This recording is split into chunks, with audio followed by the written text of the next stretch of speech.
up, everybody? I'm Chelsea, and this is Chatting with Chels. Today, I thought I would talk to you all about the process from MEPS to reception. I know a lot of people have questions about it. I had questions about it, so I'm going to share my experience with you, and then you get a little sneak peek because I work at reception, so I can give you a little intel about it, all right? So, first things first. From my experience, I remember I got dropped off to a hotel, and at that hotel, there was games, there was food, there was a lot of people my age. All of that's all nice and everything, but I highly suggest that you stay in your room. Not saying that it's not anything bad, but you're about to ship off to basic training, and in basic training, you don't get no sleep. You don't get no sleep. So I encourage you to eat, shower, and go to sleep.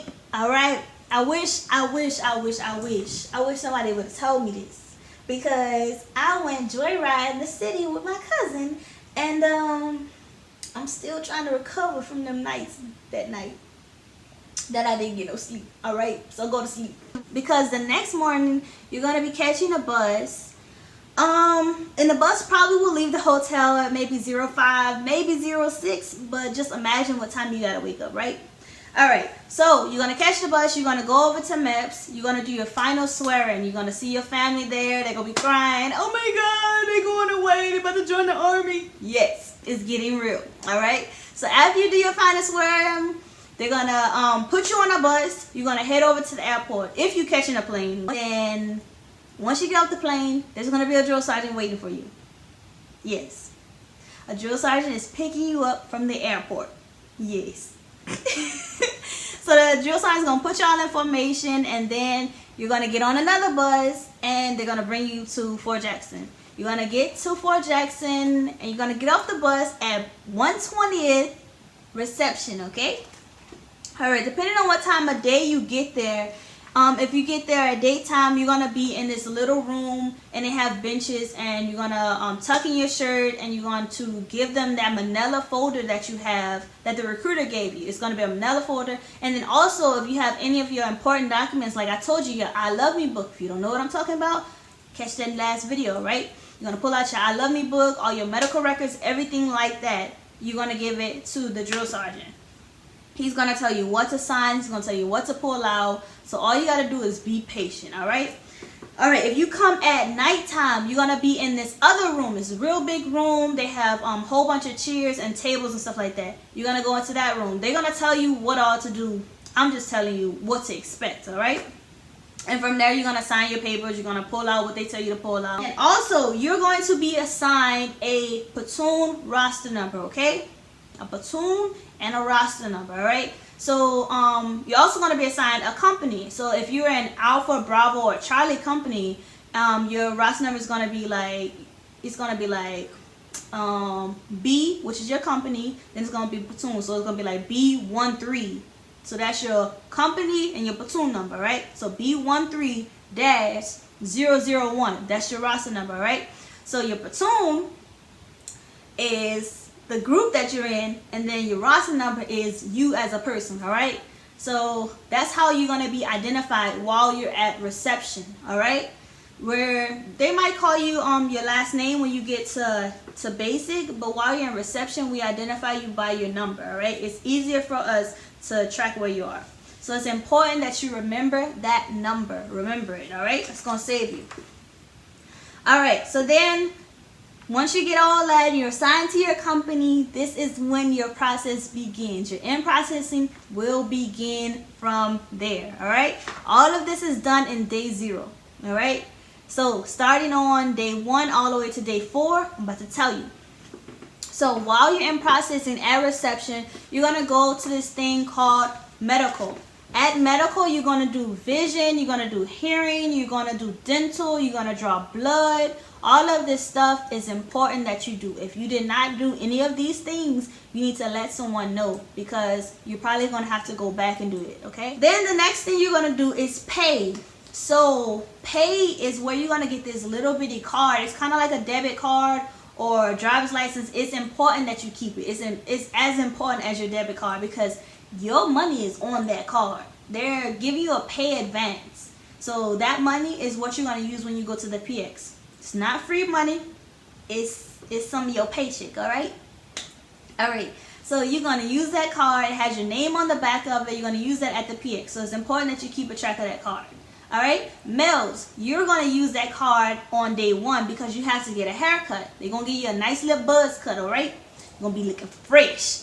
Now you're going to be looking like your grandpa. All right? So that's the first time you're going to swipe that card. Females, you're going to use it first time at the PX, all right? Next thing you're going to do is PAB. PAB has 3 doors. I'm talking about Fort Jackson. You only know about Fort Jackson. PAB, you are going to do your life insurance. You're going to do, make sure that all your dependents is on your records, okay? So if you have any children, if you're married, stuff like that, we have to make sure that that's on your records. Also, your life insurance is very, very important that you do, because we have had, unfortunately, we've had trainees die while they're in training. So it's very important that you set up your life insurance. The highest of life insurance is $400,000. So if anything was to happen to you while you're in training, you're not going to leave that financial burden on your family, all right? So it's important that you set up your life insurance, and I highly encourage that you do the highest amount, okay?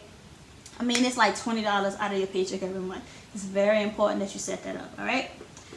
All right. Whew. Next thing we're going to talk about is door number 2. Door number 2 is what is door number 2? ID cards, all right? So door number 2 is ID cards. If you are a military child, of course you have a dependent card, but we're going to do away with that. Everybody's going to get their own CAC, all right? This is going to be a military ID. This is how you're going to get your discounts at Foot Locker, all right? All right. Yeah, so if you're already in the military, if you're like reserve or something, you already have a card, so be it. But if you have no relations with the military, this is where you're going to get your CAC. You're going to take your photo. They're going to give you the card, all right? Door number 3 is finance. I highly encourage that in your I Love Me book, you keep this printout that has your account number and your routing number. Make sure you get a printout of that before you even leave home. That's going to save you a lot of time when you get over to reception, because we don't have signal in that building. So the people at finance, they be like, go outside and try to pull up your account number and stuff like that. And you be like struggling trying to do that because we don't have signal in that building. So if you do that, it's going to save you a lot of time. I promise you. Recruiters, tell your people to do that. Next thing we are going to talk about is CIIP. CIIP is where you're going to get your nice uniform, all right? You're going to be the best dressing soldier. Yes. You're going to get your uniform. You're going to get your boots. You're going to get face towels. You're going to get your ring. Any of that stuff like that you need to get you through basic training. You don't have to worry about telling those people, I might lose weight or nothing like that, because these people have been doing this for years. They know what size you wear, I promise you. Boots, they know what size boots you wear. But if you're gonna wear these boots throughout the next 4 days, so if they start fitting strange, don't worry about it. We got you. We're gonna make sure that, just tell your drill sergeant, they're gonna make sure that you go and get them exchanged, all right? Too easy. And then the final thing I'm going to talk about is the PX. The PX is where you're going to buy all of your personal items, all right? We got shaving cream, we got sanitary napkins, we got soap, we got razors, we got all of that stuff. We going to get you squared away. I promise you, we got y'all. This is why I say don't bring a whole bunch of stuff, because when you get over that, then that's adding to stuff that you got to carry. You don't want none of that. You don't want none of that. I got you. I'm setting you up for success, all right? So you're going to carry, you're going to get all that. All of these things are going to be done within 4 days. You will be at reception no more than 4 days, all right? You're going to get everything done. All right, so while you're there, I say just be motivated. Be motivated. It's going to make the time go by faster. In the military, we have this thing where we say hurry up and wait. And that's pretty much meaning we're going to rush you to get to the next station. And when you get there, we're going to be like, sit down. Hurry up and wait. Hurry up and get over here so you can wait right there. A few helpful tips. Don't walk behind the drill sergeants. Never stand behind the drill sergeant. A lot of my drill sergeants are infantry, and they've seen some things, and if you stand behind them, it's not pretty, okay? Don't do it. Always stand at parade rest. Never go up to a cadre member and you're not standing at parade rest. Yeah, that might not turn out so pretty.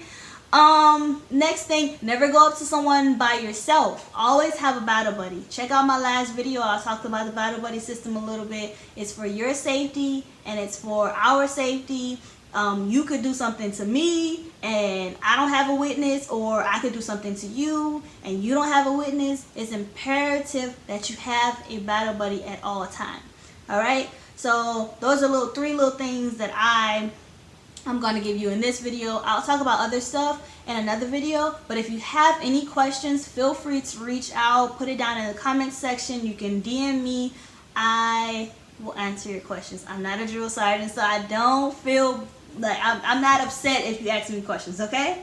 Alright, so I hope this video was helpful. I wish you all the best of luck with your journey. It's fun, I promise you. It's going to be the best experience of your life. You're going to have a lot of memories. You're going to meet lots of people from all over the world.